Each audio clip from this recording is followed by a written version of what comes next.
Hello అండి. నమస్తే. Welcome to Jyothish world. ఈరోజైతే గార్డెన్‌లో కొన్ని పనులైతే చేద్దామండి. మనం ఇంతకుముందే కొన్ని విత్తనాలైతే నాటుకున్నాము.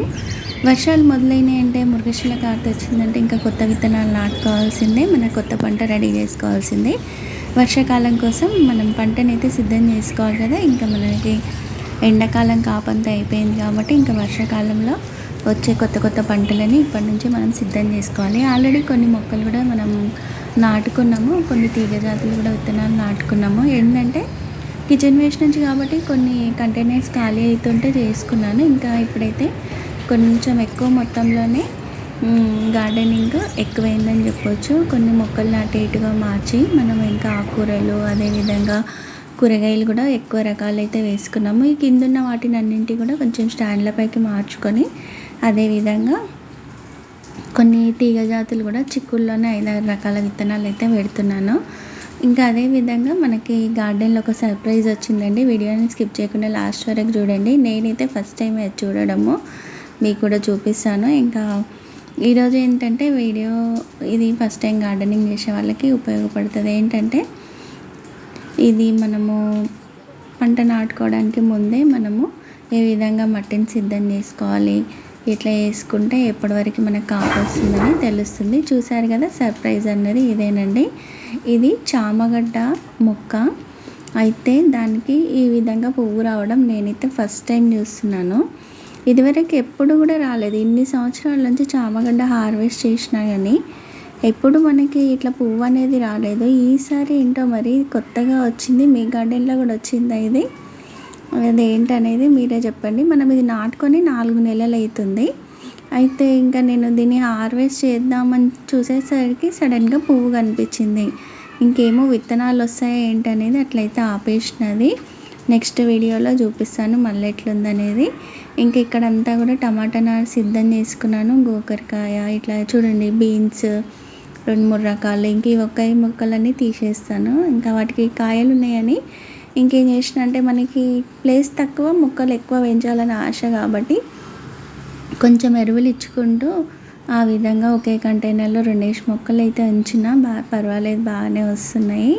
ఇక్కడ మళ్ళీ సీడ్స్ వేసిన కొత్త మొక్కలు వస్తున్నాయి. ఇందులో చూసారు కదా, సొరకాయలోనే పర్పుల్ చిక్కుడు. ఒకసారి గార్డెనింగ్ చూస్తే మీకు కూడా ఐడియా ఉంటుంది. అందుకని ఇప్పుడు ఇందులో అయిపోయిన తీగలన్నీ మస్క్ మిలన్ అన్నీ కూడా అయిపోయినాయి కదా, ఇవన్నీ కూడా తీసేసుకుంటే ఆ వీడియో చూపిస్తే లెంతీ అయిపోతుంది కదా. ఒక తీగ జాతులు ఏంటంటే ఒక 6 నెలలు అయిపోయినాయి అనుకోండి. బీరవి అయితే 3 నెలలు అయిపోగానే తీసేసుకుంటే మంచిది. అదే సోర్ అయితే మనకు కొంచెం ఎక్కువ రోజులు కాపు వస్తుంది. ఒక 6 నెలల వరకు కూడా ఉంచుకొని తీసేసుకోవచ్చు. ఇంకా చూసిరు కదా, దీనికి మెయిన్ 3G కటింగ్ అండి. 3G కటింగ్ అంటే మెయిన్ స్టెమ్ని కట్ చేసిన కొద్దీ సైడ్లకి నుంచి ఇట్లా వస్తూ ఉంటాయి. ఇది మెయిన్ బ్రాంచ్కి అన్ని మేల్ ఫ్లవర్స్ వస్తూ ఉంటాయి. సైడ్ బ్రాంచెస్కి అన్ని ఫీమేల్ ఫ్లవర్స్ వచ్చి మనకు కాపు మంచిగా వస్తుంది. అట్లా కాపు తర్వాత మనం 2 కాయలు ఉంచుకున్నాం అనుకోండి. 2 కాయలు ఉంచుకుంటే ఈ విధంగా మంచిగా విత్తనానికి కూడా వస్తాయి. ఒకసారి విత్తనాలు కూడా మీకు తీసి చూపిస్తాను. విత్తనం మనం ఒక్కసారి కొంటే సరిపోతుందండి. తర్వాత అంతే మన గార్డెన్ల నుంచి మనకే వస్తూ ఉంటాయి. ఈ విత్తనాలు కూడా మనం ఇట్లా పండించినవి ఎట్లాంటి ఏ కెమికల్ ఎరువులు వాడతలేదు కాబట్టి చాలా తొందరగా మొలకెత్తుతున్నాయి. ఎక్కువ మొత్తంలో ఎక్కువ హార్వెస్ట్లు కూడా వస్తున్నాయి. నేనైతే ఇప్పుడైతే కూరగాయలు కొంటలేను. మా వరకు చిన్న ఫ్యామిలీకి అయితే సరిపోతున్నాయి. ఏదో ఒకటి రోజుకి ఏదో ఒక ఆకుకూర అయినా ఉంటుంది. ఇంకా పూజకి పువ్వులు కానీ కూరగాయలు కానీ ఇవన్నీ కూడా వస్తున్నాయి. మనకి ఏంటంటే విత్తనాలు నాటుకున్నప్పుడు వాతావరణం కూడా కరెక్ట్ ఉంటే మనం వేసిన విత్తనం అన్నీ కూడా మంచిగా పెరుగుతాయి. కొన్ని ఏంటంటే వర్షాలు ఎక్కువైనా కానీ, వర్షాలు ఎక్కువైతేనేమో మొక్కలు కుళ్ళిపోతాయి. అదే తగ్గిపోయిందనుకోండి అవి ఎండకి పూత రాలిపోయి పెరగవు అనమాట. అట్లా ఉంటుంది. ఇప్పుడైతే ఈసారి అయితే డ్రాగన్ ఫ్రూట్ అయితే వచ్చే పరిస్థితి లేదు. ఇంకా అవి మనం స్టెమ్ ఈసారి తెచ్చి పెట్టినాం కదా, సీడ్ నుంచి వేసి పెంచాలని చాలాసార్లు ట్రై చేసిన. చిన్న చిన్న మొక్కలు రాగానే ఇంకా అవి పెరగడానికి ఇదైపోయింది. కానీ సీడ్ నుంచి కూడా జర్మినేషన్ అవుతున్నాయి అవి. కానీ మనకు అది ఫ్రూట్ రావడానికి 4-5 సంవత్సరాలన్నా టైం పడుతుండొచ్చు. ఎందుకంటే కొమ్మలు అయితే మనకి త్వరగా వస్తాయి. నర్సరీ నుంచి అయితే తెచ్చి పెట్టిన. ఇంకా ఈ చెమ్మకాయలోనే మంచిగా పూత అయితే వస్తుంది. ఇవన్నీ నిలబడితే మంచి కాయలు అయితే వస్తాయి. ఇందులో మంచి ఫైబర్ ఉంటుంది, ప్రోటీన్ ఉంటుంది కాబట్టి మంచి పాతకాలం కూరగాయలు అని చెప్పవచ్చు. ఇవన్నీ కూడా చూడండి, ఈ చిక్కుళ్ళని ఈసారి పర్పుల్ చిక్కుడు వేసిన, ఇది కూడా చాలా బాగా వస్తుంది. ఈ మొక్క అయితే మనం ఎండిపోయింది అనుకున్నాము, మనం ఇచ్చిన ఫెర్టిలైజర్స్ ఎంత బాగా పనిచేసినాయి చూడండి. ఇప్పుడైతే ఇంకా ఈ ట్రేలన్నీ కూడా కొన్ని ఆకుకూరలు, ఇంకా కొంచెం పసుపు మనం అందులో నాటుకున్నాము. కొన్ని విత్తనాలు అక్కడక్కడ దొరికినాయి మళ్ళీ మట్టిలో, అవన్నీ కూడా మళ్ళీ ఒక ట్రేలో పెట్టేద్దామని అనుకుంటున్నాను. ఇట్లా ఏంటంటే ఇంకా వర్షాలు పడ్డాకనే మనకి ఎప్పుడు రోజు ఏదో ఒక పని ఉంటూనే ఉంటుంది. ఇదంతా మనం ఏంటంటే వీడియో చేస్తే ప్రతిసారి కూడా లెంతీ అయిపోతుంది కదా అని నేను షార్ట్కట్లో మీకు ఈ విధంగా అయితే చూపిస్తున్నాను.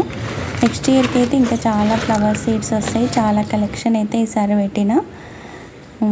ఫ్రెండ్స్ కూడా చాలామంది షేర్ చేసారు, నేను కూడా వాళ్ళకి ఇచ్చిన కాబట్టి వాళ్ళు కూడా నాకు ఇచ్చారు. టమాటాస్లో కూడా వెరైటీ, వంకాయలలో కూడా వెరైటీ. ఇప్పుడు తీసేసి పాత వంకాయలు కొత్తవి కూడా పెడదామని అయితే విధంగా మట్టి సిద్ధం చేసుకుంటున్నాను. ఇంకా మనం ఏంటంటే ఎప్పటికప్పుడు ఈ విధంగా చేసుకుంటే మళ్ళీ ఒక 6 నెలల వరకు పురుసత్ అనమాట. ఇప్పుడైతే ఈ ట్రేలకి హోల్స్ ఉన్నాయి కదా, ఇవన్నీ కూడా స్క్రాబ్లో తీసుకుంటే మనకి గార్డెనింగ్ ఇష్టం, ఎక్కువ ఖర్చు పెట్టలేను అనుకున్నప్పుడు మనము ఈ విధంగా స్క్రాబ్లో ఈ ట్రేలన్నీ తీసుకున్నాం అనుకోండి, చాలా తక్కువకైతే వచ్చినాయి నాకు ఇవి. ఇవన్నీ కూడా ఆకుకూరలు, ఇంకా ఏవైనా కొన్ని పసుపు కొమ్ములు కూడా మళ్ళీ వచ్చినాయి అని చెప్పిన కదా మట్టిలో అక్కడక్కడ, అవి కొన్ని ఫ్లవర్ సీడ్స్ ఇవన్నీ కూడా నాటుకుందాం అనుకుంటున్నాను. టమాటోస్ కూడా 4-5 రకాల విత్తనాలు అయితే పంపించారు, అవన్నీ కూడా వేద్దాము. ఎట్లా వస్తుంది అనేది చూడాలి ఈసారి పంట. ఇంకా మీరు మీ గార్డెన్లో ఏమేమి వేస్తున్నారు అనేది కూడా నాకు చెప్పండి. మీకు విత్తనాలు పంపించిన దాంట్లో మునక్కాయ సీడ్స్ కూడా పంపించండి, అది మిద్దెతోటైనా నాటుకోండి, చాలా త్వరగా వస్తుంది కాపు. నాకైతే 3 నెలల్లోనే కాయలు స్టార్ట్ అయిపోయినాయి. మొక్క కూడా ఎక్కువ పెద్దగా పెరగదనమాట. మీకు పంపించిన ఒక 10 మందికే వేసినట్టున్న విత్తనాలు, కొన్ని తక్కువగానే ఉండే. వాళ్ళందరూ కూడా నాటుకోండి. మరి ఉంటాను, నెక్స్ట్ వీడియోలో కలుసుకుందాం.